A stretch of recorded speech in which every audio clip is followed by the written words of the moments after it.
Le chef du groupe Kahalt, Talian, regardait autour d'elle désespérément. Cela ne faisait que 3 rotations depuis que les Syrinx avaient attaqué la colonie.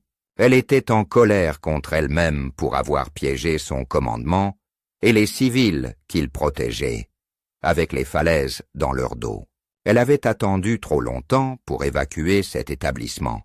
Et maintenant, ils étaient écoincés. Talian ne savait même pas combien d'entre eux se trouvaient sur la Lune. Les Bruxes n'avaient recommencé cette colonie que 5 cycles auparavant. Il n'y avait qu'un seul établissement, avec des plans pour en construire d'autres.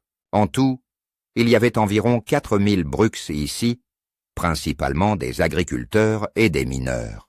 La compagnie de Talian avait été chargée de repérer des endroits appropriés pour une base militaire de la Fédération. Elle dirigeait une équipe de 20 ingénieurs, géologues et autres scientifiques pour trouver le meilleur emplacement, tout en minimisant l'impact négatif sur la Lune. Il ne voulait-elle pas répéter l'erreur commise sur Variat 3, où un commandant militaire idiot avait construit la base sur une faille majeure. Un tremblement de terre planétaire avait déchiré la base en 2 et l'avait complètement rasée. Heureusement, la seule victime grave avait été la carrière de l'officier. Elle avait 130 soldats avec elle pour la sécurité, principalement pour se protéger contre la faune locale et aider aux travaux lourds. Le chef du groupe Kahalt, Talian, avait été complètement pris par surprise par l'attaque du groupe de trafiquants d'esclaves Syrinx. Son vaisseau de transport avait été détruit lors de la première salve de la petite flotte Syrinx. Le système de satellite n'était pas en place pour amplifier le signal de communication hors du système. Elle avait quand même essayé, mais il pouvait encore recevoir, et d'après les émissions paniquées, il semblait que les Syrinx attaquaient partout dans les 4 systèmes locaux. Les milices locales n'étaient pas suffisantes pour les arrêter. Donc ils faisaient ce qu'ils voulaient. Mais ils ont eu une sacrée surprise en attaquant cet établissement. Ils ne s'attendèrent pas à trouver 130 soldats de la Fédération. Ils ont laissé presque 100 morts dans leur attaque initiale. Mais cela ne semblait que les énerver. Les Syrinx ne s'attendaient à aucune résistance. Donc ils étaient venus légèrement armés, s'attendant tout au plus à rencontrer des milices locales. Et c'est pourquoi son commandement était encore en vie. Elle avait peut-être subi 20 pertes, morts ou blessés. Au moins, les pertes civiles étaient relativement faibles. Après la première attaque, elle les avait mis à creuser des bunkers souterrains pour se protéger et avait utilisé la terre enlevée pour renforcer le mur. Il était seulement destiné à garder leur bétail à l'intérieur et les prédateurs sauvages à l'extérieur. Il y avait de hautes falaises à sa gauche et derrière elle, avec des tunnels de mines menant dans la roche. Le sol devant elle était assez plat et sans obstacle.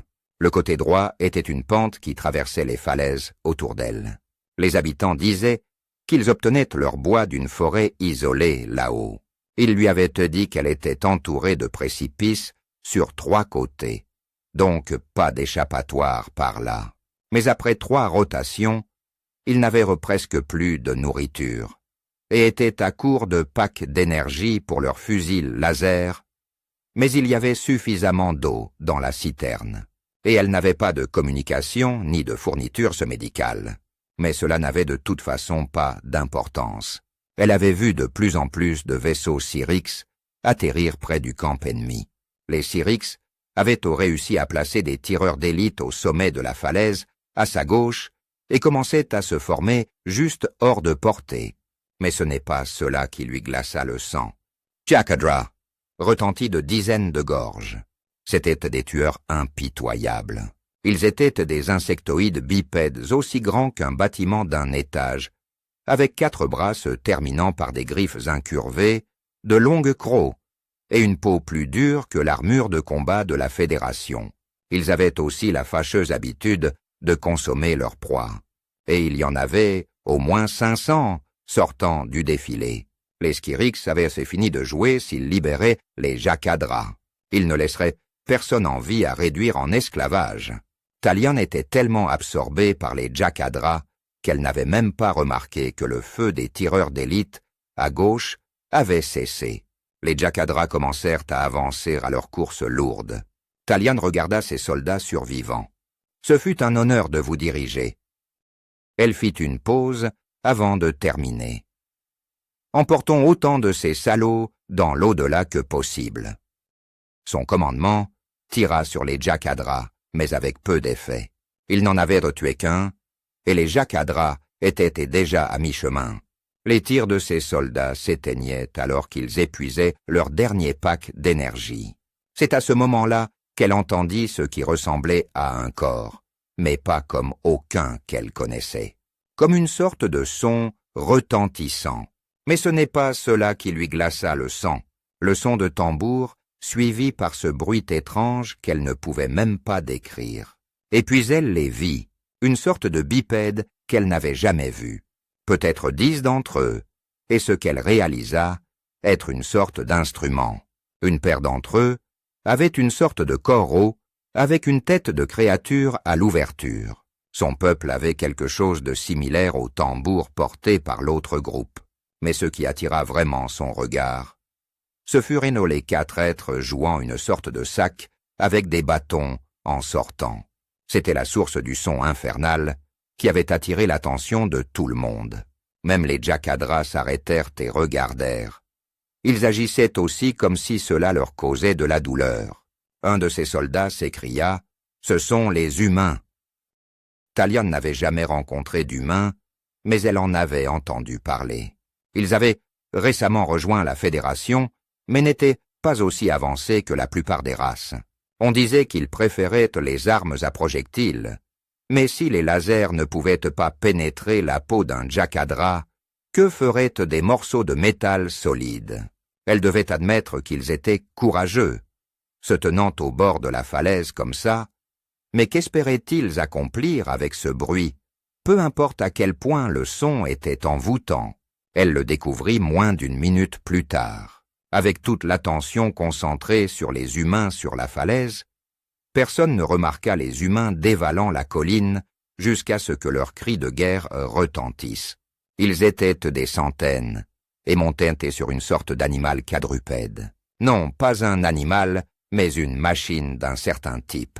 Ils étaient couverts d'armure corporelle, mais le plus effrayant était leur tête. Les visages démoniaques, qui émergeaient de sous les casques, étaient comme quelque chose sorti d'un cauchemar.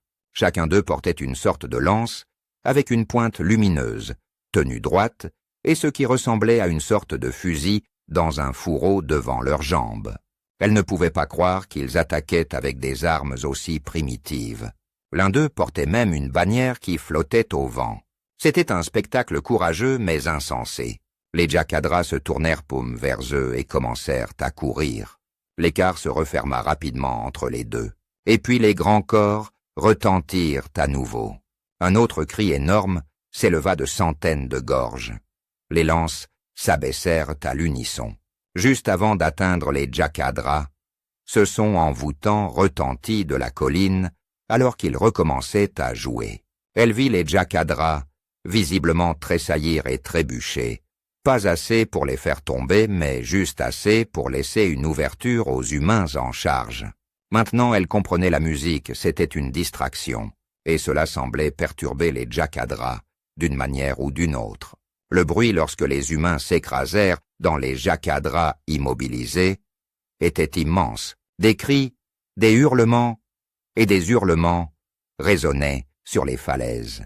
Elle était stupéfaite par ce qu'elle voyait. Les Jacadras mouraient sous ses lances, enfoncés profondément dans leur corps. Même ceux qui n'étaient pas empalés sur la lance étaient renversés par les bêtes métalliques montées par les humains. Après qu'un humain ait planté sa lance dans sa cible, il sortait une sorte de fusil court et tirait sur les Jacadras à bout portant. Elle fut stupéfaite lorsqu'elle vit la tête d'un Jacadra exploser lorsqu'elle fut touchée par l'un d'eux. Même les choses qu'ils montaient attaquaient avec leurs propres griffes et dents. Mais ce n'était pas tout à l'avantage des humains. Les Jacadras commençaient à riposter. Elle vit un humain arraché de la chose qu'il montait et déchiré en deux par l'un d'eux. C'était l'un des combats les plus vicieux qu'elle ait jamais vus, et cela dura moins de quelques battements de cœur avant que les humains ne commencent à se briser et à se retirer de chaque côté de la mêlée.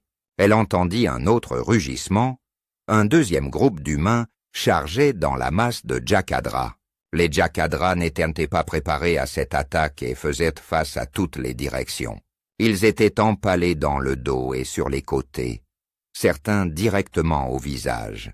Elle jeta un coup d'œil rapide au premier groupe et les vit alignés avec plus de ses lances. Maintenant elle comprenait. Ils allaient continuer à faire cela jusqu'à ce qu'ils tuent tous les Jakadra ou meurent. C'est alors qu'un mouvement au sommet de la pente attira son attention. Il y avait plus d'humains là où j'étais, mais ils étaient allongés à plat et tiraient dans la masse de Syrinx à l'arrière. Un autre groupe d'humains était de l'autre côté et tirait également sur eux. Les Syrinx étaient pris dans un feu croisé sans endroit où se cacher. Ils devaient être aussi concentrés sur la mêlée au milieu du champ qu'elle l'était. Les Jakadra en eurent assez et commencèrent à fuir, quelque chose que Talian n'avait jamais entendu dire qu'ils faisaient en bataille. Les humains n'étaient pas contents de les laisser partir, mais continuaient à les poursuivre, les tuant par dizaines. Les Syrinx se brisèrent, lorsqu'ils virent ce qui se passait avec les Jakadra. Ils commencèrent à courir vers leur vaisseau, mais se heurtèrent à une ligne d'humains bloquant le chemin. Ces humains n'avaient pas seulement leurs fusils, mais aussi des armes plus grandes qui fauchaient les Syrinx et les Jakadra sans distinction. Il n'y avait nulle part où se cacher pour eux, et en quelques instants, aucun ennemi ne restait debout. Une paire de ces cavaliers intimidants s'approcha de son petit fort les mains vides. Ils retirèrent leurs casques. Et c'est alors qu'elle vit que les visages démoniaques n'étaient que des masques. L'un d'eux leva la main à son front un instant, puis parla. « Capitaine O'Doul, 7e cavalerie terrienne à votre service. » Il désigna l'autre humain, « Lieutenant Valdez, mon second. » Talian était à court de mots. Je n'ai jamais vu des Jakadras fuir avant ou être tués si rapidement. Elle réussit enfin à dire. Les deux humains rirent. Pas surpris, c'est une tactique que nous avons créée ou recréée pour eux. Vous les avez déjà combattus? Talian s'exclama. Le capitaine répondit. Oui, ils ont commencé à attaquer nos colonies avec eux il y a environ 5 de nos années. Vous vous battez toujours comme ça? Celui appelé le Patel Valdez répondit « Oh non, nous serions anéantis rapidement. » Talian avait tant de questions. Quel était ce bruit du haut de la falaise? O'Doul fit un grand sourire avant de répondre. Juste quelque chose que mes ancêtres utilisaient pour terrifier un ennemi avant la bataille. Il continua.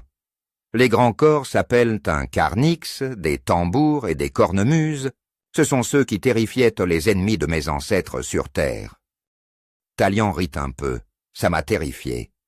Qu'est-ce qu'il jouait? O'Doul répondit. Une chanson écrite il y a des siècles, pendant l'un de nos conflits les plus meurtriers, avant que nous n'allions dans l'espace. Elle s'appelle Les Chants sanglants de Flandre. Talian réfléchit à cela. Et vous avez joué ça pour distraire les Jakadra? Lotede Valdez répondit. Quelque chose dans les cornemuses les perturbe. Ça les déstabilise. O'Doul ajouta. Nous ne les utilisons pas seulement contre les Jakadra.